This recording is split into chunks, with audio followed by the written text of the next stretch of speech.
Here we'll talk about pedestrian injuries. So these are sustained by pedestrians or people walking on the road because of the road traffic accidents. So three patterns of injuries can be noted. The first is primary impact injury, secondary impact injury and the secondary injuries. So imagine a person is standing on the road and the car is hitting him from the behind. The bumper of the car will first hit his legs. So this is the primary impact injury.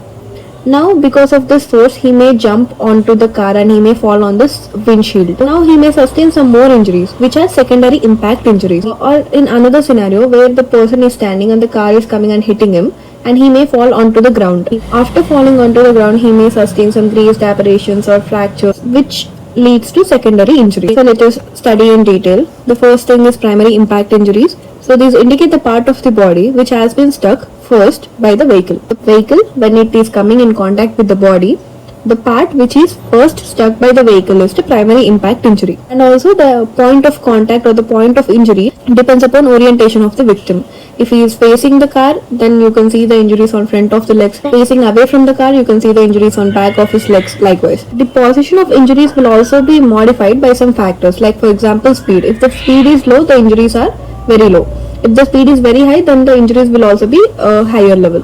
For a speed less than 20 km per hour, the victim usually falls onto the road, sustains some grazed aberrations like small injuries. And if the speed is between 20 to 60 km per hour, then victim may fall onto the windshield and he may sustain some injuries by the broken glass, etc. And if the speed is between 60 to 100 km per hour, the victim can project it up into the air and may fall behind the car. And he might get run over by some other cars, or he might fall on the ground and sustain some secondary injuries. So based on the speed of the vehicle, the injuries can be modified. So it depends upon the speed of the vehicle and also the nature of the road surface. If it is a smooth surface road, he'll have this grazed aberrations. If it is a rough or full of gravel and rocks, then he may have this contusions and also fractures of bones, etc. So it also depends upon nature of the road. And point of impact in relation to the center of the gravity will also modify injury. Now coming to the scenario where the pedestrian is knocked down from behind when both of his feet are fixed into the ground. So what do you mean by fixed or to the ground? The person is standing and a car coming and hitting him from the behind. So this is the scenario. So what happens before we read this, just imagine a person is standing there, a car is coming and hitting him from the behind. What do you see? There can be fracture of tibia or fibula. And there can be injuries over the back and the buttock, and there can be injuries to the spinal cord and the lumbar spine and thoracic spine, and there can also be displacement of hip.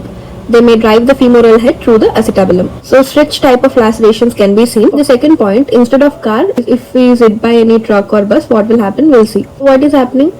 He is standing there, a bus comes and hits him. The point of contact is higher than the victim, right? Because the surface area, because truck and bus is relatively larger compared to the victim. So his whole body can get injured. So you can see primary injuries on chest, abdomen, head, thorax, legs, pelvis, everywhere. So what is the difference between both of the points? In the first case, as it is just a car, the bumper of the car is at the level of knees. In majority of the cases, only lower limbs are involved. Whereas if it is a truck or a bus, the point of contact will be usually higher compared to the victim.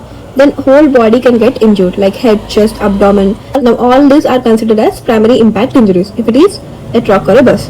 So that is what is said here. And usually the victim is projected along the line of travel, which may increase the risk of run over also. Now coming to Wadder's triad. What is Wadder's triad? See, before we go further, what did I just say? If an adult person is standing in front of the car, the bumper of the car is coming at the level of his knees.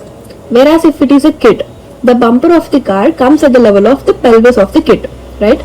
So when the kid is playing on the road and car comes and hits him, then the first injury, the primary impact injury, will be on the pelvis and the femur. And then the child falls onto that car.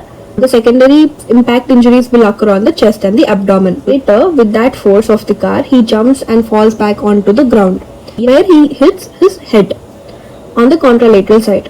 So the first thing which you will see is pelvic and femur injuries instead of knee or tibia injuries. Why? Because the height of the person is less. So the bumper of the car comes at the level of his pelvis. So you can see this pelvis and the femur injuries. That is the primary impact injury. And then he falls onto the car. There he sustains secondary impact injuries on the chest and abdomen.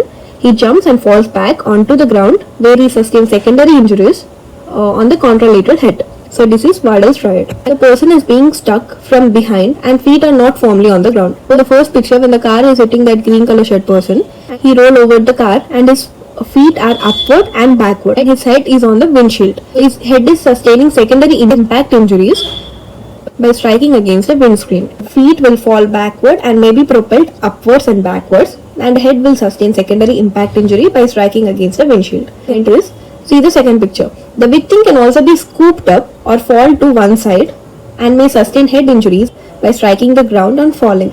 In the second picture you can see the person is not firmly on the ground and he is stuck by the car from behind. He is scooped up and is falling to one side on the ground. So his head can sustain in secondary injuries by striking against the ground. The difference between two pictures is, in the first picture, after being hit by the car, you can see the secondary impact injury by striking against the windshield of the car, whereas in the second picture you can see secondary injuries by striking against the ground. Now coming to the next scenario where the victim is stuck from the front. Just imagine what happens if a victim is stuck from the front. His chest will be injured, his abdomen will be injured, the fracture of ribs can be seen, and also fracture of pelvis can be seen, sacroiliac joints fracture can be seen. There will be fracture of tibia and fibula also, because when he is stuck from the front, everything, there is a possibility of injury, right? And now let us talk about this bumper impacts. What do you mean by bumper? The front part of the car is called bumper. So the bumper impacts causes two things. One is a soft tissue damage and the second is wedge-shaped fractures of tibia or fibula, because usually bumper is at the level of knees. It can cause fractures of tibia or fibula. Usually these are wedge-shaped fractures. When there is breakage in the bone, the apex faces the point of direction of this moving vehicle. After the fracture, the broken part, the apex of this broken part will face in the direction of this moving vehicle. Bumper injuries can be present on one leg and absent on another leg. When can this happen? When the person is either walking or running. In the below picture you can see these kids are playing with that toy car, right? A small boy is being hit by the car when he is running. So he can only have this injury on one side of his leg. So the bumper injuries are only seen on one side if the person is either running or walking. And bumper fracture, if present, the measurement of distance from the heel and the fracture will tell you about the intent of driver. Imagine you are driving the car and a person suddenly out of nowhere just comes in front of you. So what is your instant reaction? It is to stop the vehicle, right? So you press on the brake. You have no intention to hit him. So what happens after you apply brake? The bumper of your car goes below, like it decreases in height. When brakes are applied before the accident, the distance from heel to the fracture is less than the height of the bumper. This can help in determining the driver's intention. Was it intentional or was it accidental? By this you can say it. So what is happening? When you hit the brake, the bumper comes down and the level of the fracture will also be low. So absence of this bumper injuries and presence of any tire marks on the person can indicate that the person is lying on the floor and the car is ran over him. Coming to the next scenario where the pedestrian walks into the side of the moving vehicle. So what is happening here? The pedestrian is walking into side of the moving vehicle. So the primary impact injury here is the part of the body which is first hit by the vehicle. First his elbow is getting hit by the vehicle and then he falls on the ground. He sustains some more secondary injuries. So the primary impact injury can be fracture of elbow, fracture of ribs or lacerations of lungs. So these can be the primary impact injuries. The secondary injury can be on the skull, right? Because he is sitting directly onto the ground, the secondary impact will be fracture of skull. So this is about this slide. And now coming to the secondary impact injuries. The vehicle is hitting the person is projected up into the air and he might fall on the car, fall onto the windshield. Now he might sustain some other injuries, some more injuries, right? So these are secondary impact injuries. So these are often seen in the case of scooped up victim being thrown over the bonnet, if that is further injuries caused by the vehicle following the primary impact. So he will sustain injuries by hitting his head against the windscreen or rim or the side pillars. Can be extensive aberrations, bruises or lacerations. If you hit the windscreen and the glass may break and it can penetrate your skin, you can have this bruises, lacerations, aberrations, right? So these are the secondary impact injuries. What happens in some cases, there is a chance of run over. The person might jump onto the car and may fall behind the car. Some other vehicle can come and run over him. Or else the person is being hit by a car, he is getting run over by the same car. First thing you can notice the pattern of the tires on the body of the patient. The head might get crushed by the vehicle, leading to the externalization of the brain and severe injuries on the chest, pelvis and abdomen.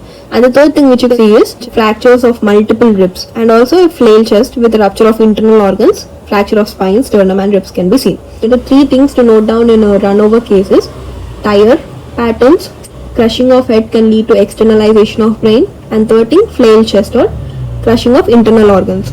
So these are the three things which you can see in the secondary impact injuries, that too in a case of run-over. And burning and singeing of skin and hair resulting from the discharge of hot exhaust is also can be seen. Coming to the secondary injuries. What are secondary injuries?